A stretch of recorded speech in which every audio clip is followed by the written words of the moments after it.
Hi, I'm Andreas. And I'm Steph, and we're from Calibrate Studio. So for today's video, we're going to be explaining a little bit more about the hip activation. There's going to be two different variations of the crab walk today. The first one we're going to be doing will be a straight leg crab walk. So we're going to put the mini band around the feet for this one. And as you can see, Steph's already pulled them apart a little bit so that the mini band already has a little bit of tension. So what you're going to basically do here, you're going to keep relatively straight legs, maybe a little bit of soft knees just so you don't put too much pressure on them.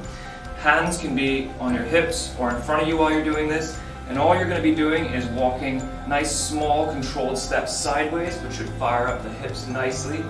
And you'll notice that every step that she takes, the resistance band doesn't snap together. There's always a constant tension during the entire movement. And she's trying to focus less on the swaying of the shoulders though, and it's more about the feet moving and guiding the body. Exactly. Okay, and so for the second variation of this exercise, we're going to be doing something called the bent knee crab walk. So instead of using just the heavy band for this one, we're going to switch over to the extra heavy one, just because it is going to be a little bit more muscles that can get used. You're going to put this around the knees, either below or above, that's up to you. For this demonstration, we're going to put it above. And we're also going to keep the mini band around the feet for this one because Steph is actually quite experienced in this exercise and so she has enough control to do it. So, from the side profile, if you could just turn over to the side, the bent knee crab walk has two different variations to them as well.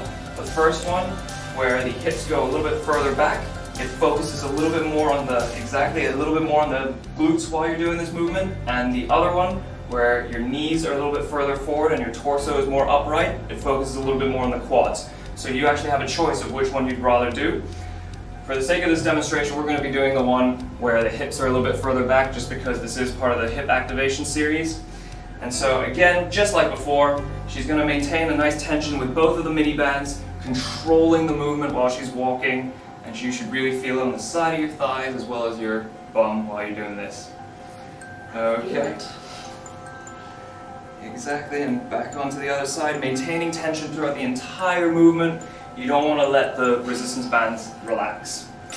Okay, thank you, Steph, and thanks for watching.